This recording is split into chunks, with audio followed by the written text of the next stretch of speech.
So Calhoun, let me get to you. Ranking SEC coaches right now. To me, it's you got Kirby Smart and you've got Nick Saban for different reasons. Kirby Smart's recent success and then the sustainability that Nick Saban's put together in the Alabama football program. That's on another tier to me. And then so the next tier down includes a Heupel, includes a Brian Kelly, but who do you have in the next tier down? What are your thoughts on ranking coaches? Yeah, so in that top tier, I still have Saban number 1, Kirby Smart number 2. Sorry, Georgia fans, but legacy still outweighs 2 years, in my opinion. So I'm still going to have Saban number 1 and Smart number 2. Now, you guys tell me if you want to fight me on this, and I'll sit here and I'll take punches from both sides. I got Mark Stoops at number 3. And I got Mark Stoops at number 3 because I think he has maxed out the job that can be done at Kentucky. And I don't think anybody since Bear Bryant has come close to doing the job Mark Stoops has done at Kentucky. And as a matter of fact, if you look at the numbers, he's had more success than any Kentucky coach since Bear Bryant. That's really, really good company to be in.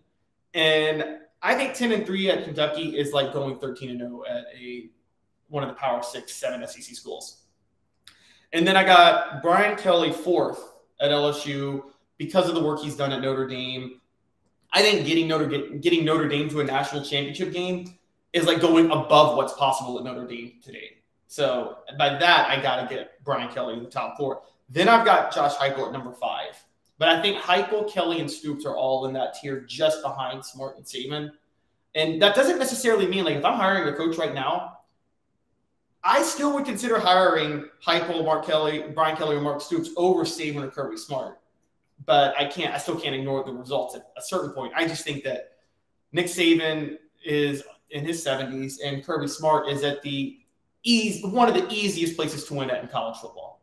So that's the only reason that I have reservations, but at the same time, I can't ignore the results. So you're right; those are the top 2, and then that's my next 3. I don't have a problem with what you've got out of Stoops. I mean, they were respectable last year with a quarterback that I thought was overrated and a quarterback that dealt with a ton of injuries. I feel like sometimes with Will Levis were a little too hard on him because of the injuries he had. So I don't have a problem with Stoops. I mean, Kentucky's an impossible place to win. On that second tier, Gyro, with Brian Kelly and Josh Heupel, does Josh Heupel have the ability, if you got Kelly above him, and I think most people would because of the longevity and what he did at Notre Dame, is it even possible for Josh Heupel to jump him this year or in the next 3 years, or is it going to take a little bit longer?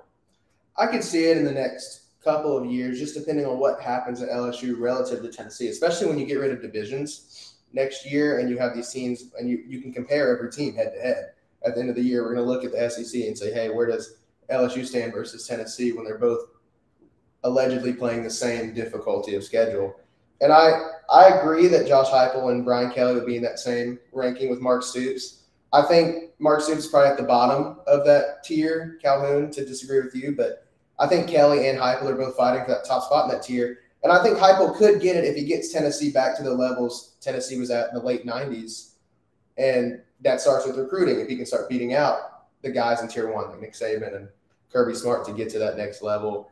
And then we could talk about if he has a better season than LSU one year, maybe Tennessee has reached that peak. Let me ask you both this, and I'll start with you, Jaro. Who are the coaches that Tennessee wants to have success? Not against them, but wants to have success so they stay around a little bit. I would say that Eli Drinkwitz is one, and he'll hit the podium on day 1 of SEC Media Days. Just hang around, win 8 games, be beatable by the elite teams, which I think a lot of Tennessee fans expect Tennessee to be pretty soon, but still beatable by Alabama, Georgia, but he just kind of hangs around. I would throw Billy Napier in there unless he proves me wrong this year, because I'm not high on him as a coach. As far as other coaches you'd like to see stay around, I'm going to get torn up by South Carolina fans, but I don't see long-term success for Shane Beamer. But out of that group that we mentioned, Mark Stoops is going to give you a challenge most each and every year. You would like for him to get a bigger, better job, because I don't know that historically Kentucky can replace him with a coach nearly as good as Stoops. Yeah, and it's really scary if Stoops goes to, let me just throw out a name, if he goes to Alabama when Nick Saban retires.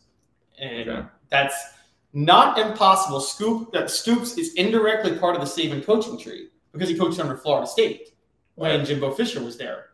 And funny enough, when Jeremy Pruitt was hired as Stoops' replacement, a defensive coordinator in 2013, won the assistant coach of the year. Apparently couldn't be a head coach worth anything, but won the assistant coach of the year that year. So I think Stoops, you could definitely see him make that move. Now, the question becomes, with the college football playoff expanding to 12 teams in 2 years, do you think it's possible that Kentucky could – they're not going to win the SEC, but they could sneak into the playoff every now and then?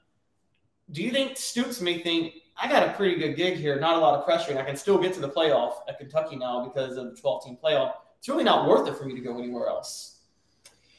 If he's good with that, and I think some coaches are, at some point, though, he is going to see his family have, the success they've had, and I think want to be a true competitor for a national champion. I mean, you're right. With a 12-team playoff, you can sneak in there one every 3 years, maybe even 2 of 3 years, but not really be a real contender. So I think that depends on what he ultimately wants, and he can only answer that question.